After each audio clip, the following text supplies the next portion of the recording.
Hi guys, and welcome to AA35. Today we're on our final part of our three-part series on setting and achieving goals and resolutions. Now in part 1, we saw why just focusing on goals alone is useless and even counterproductive. In part 2, we explain why the focus should instead be on building small but consistent habits. And today, in part 3, we'll talk about how to build those habits. And at the end, I'll give you a process that you can use to both set and achieve your New Year's resolutions for the next year. So let's get cracking.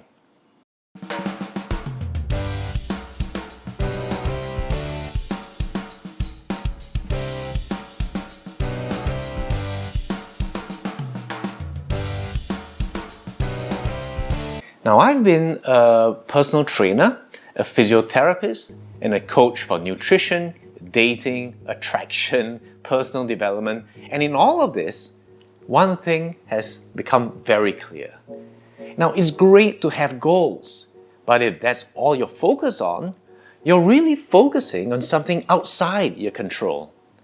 Instead, what you should focus on is what you can control, your behavior, your habits that will lead to those outcomes that you want, that will bring you closer to those desired goals. Now, how much closer? No one can guarantee, but if you're consistent, you will be moving in that right direction. And the best part is, if you're focused on daily habits, well, you're enjoying the journey along the way with many small wins to celebrate.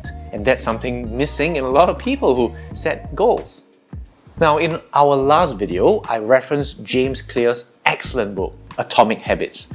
Now, in Atomic Habits, James Clear shares many interesting backstories to his many incredible ideas on habit formation. Now, I'm not even going to cover a fraction of those ideas, but I will share with you 3 ideas that I've used with my clients for the last 20 years with great success. And finally, I will give you a simple framework that you can use, that you can implement immediately to get started on even next year's resolutions. So make sure you stay till the end. So what are habits? Well, a habit is something you've done so often and repeated so many times, it's become almost automatic. So you barely have to think about it. So your brain is then freed to think and focus on other things, such as an unexpected crisis. And the best part is, while you're handling that crisis, the habits that you're building and have built to support your goals don't just grind to a halt, but can continue in the background. Now, does that sound great?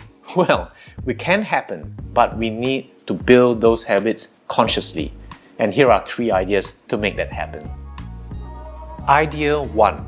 Habit stacking.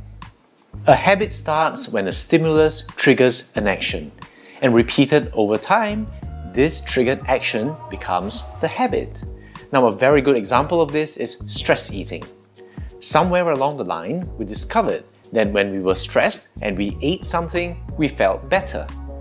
Eventually, every time we felt stress, the stimulus, whether it's by work or with our partners or children, without even thinking, we'd reach out and grab that chocolate bar or that ice cream, the triggered action. Of course, what we want to do is to create useful habits that will help us achieve our goals and resolutions. So how do we do that? Well, in our last video, I asked you to think of a few small habits that will support your goals. Have you done that? Great! Now, what we're going to do is to create our own triggers by linking our new desired habit with something we already do, or with something that happens frequently in our lives. Repeated enough, all you need is the trigger, and the action, the habit, will follow. That's classical conditioning, but for good, not for evil. So first, identify a habit that you already do, or something that happens frequently in your life. And second, stack your desired habit on top of that. So, for example, immediately upon waking up and getting out of bed, the trigger, you'll do a set of push-ups, the useful habit. When you sit down for dinner, the trigger, Drink a full glass of water, the useful habit. As soon as you see your wife when you step through the door after work, the trigger, you'll give her a hug and a kiss and you'll ask her how her day was, the useful habit. Now write these down as your goals and you follow the format. After I, current habit, I will, useful habit. That's idea 1. Idea 2, the 2, 5, 10-minute rule. One of the hardest things about starting a new habit is overcoming inertia. Especially if it's something completely new, it can be a total shock to the status quo. So what you want to do is to make it easy to get started. Now, a lot of people make the mistake of making their starting steps too big. What you want to do is chunk things down to manageable sizes. In other words, eat an elephant a bite at a time. Now, James Clear has his 2-minute rule, which is whenever you start a new habit, it should take less than 2 minutes to do. And the idea then is to make it so simple and so quick to complete that you overcome procrastination. Now, on the other hand, what I've been using is something I call the 5-10-minute rule. Whenever you start a new habit, limit it to no more than 5 or 10 minutes. Now, the idea is to chunk things down to such a manageable, easy to do size, it's almost ridiculous. But because of that, it's easy, painless to do, and easy to repeat many times. And when my clients start adding minutes on their own without my prompting, because it's just so ridiculously easy, that's when we know we're starting to build momentum. So what are some examples of this? Well, to lose weight, walk for 10 minutes after dinner. To start meditating, sit still for 30 seconds every morning. To become more disciplined at work, practice focusing on just doing a chunk of work for 5-minute blocks without looking at your phone or checking your email. Want to spend more time with your daughter? Go to her room and kiss her goodnight every night. Now, as I explained in our last video, many people tend to think of big dramatic actions for big dramatic results. Well, big dramatic actions are not only difficult to sustain, they're difficult to start in the first place. Instead, think of small, short duration actions. They're easy to do, are relatively fast to complete, but repeated many times, the results will be exponential. Idea 3. Get support from loved ones and remove negative influences. No one is an island, and we don't live in a vacuum. We're all a part of a greater ecology, including our social groups, like our friends and family, and our environments, like our workplace and neighborhood. And while we may not be able to do a lot about our environments, for example, a McDonald's is parked right next door around dinner time when you're super hungry, or you may not have any exercise areas in your neighborhood, you can get help from your social groups and your loved ones by seeking support and getting their understanding. Now, for many years, I helped run a weight management clinic. And I can't tell you the number of times a patient would tell me that the greatest obstacle to their goals was a loved one. For example, there was a man who was telling me that he found it difficult to follow the dietitian guidelines because his friends would insist on eating at the unhealthiest restaurants. And I still remember a girl a few years ago who told me that her partner felt threatened that she was trying to get back into shape because he too was fat, but he didn't want to do anything about it. So whenever you have your goals, talk to a loved one about it. Explain why it's important to you and the habits you're trying to develop to support that goal or resolution. Now, creating change alone is challenging enough, but it's really demotivating when the people who love you are creating roadblocks. By getting their buy-in, you'll minimize friction and also greatly facilitate your success. Also, if you can't get positive support, at least remove negative influences. Now remember that old saying, you're the sum of the 5 people you spend the most time with. When your loved ones support your goals and dreams, it's an incredible feeling.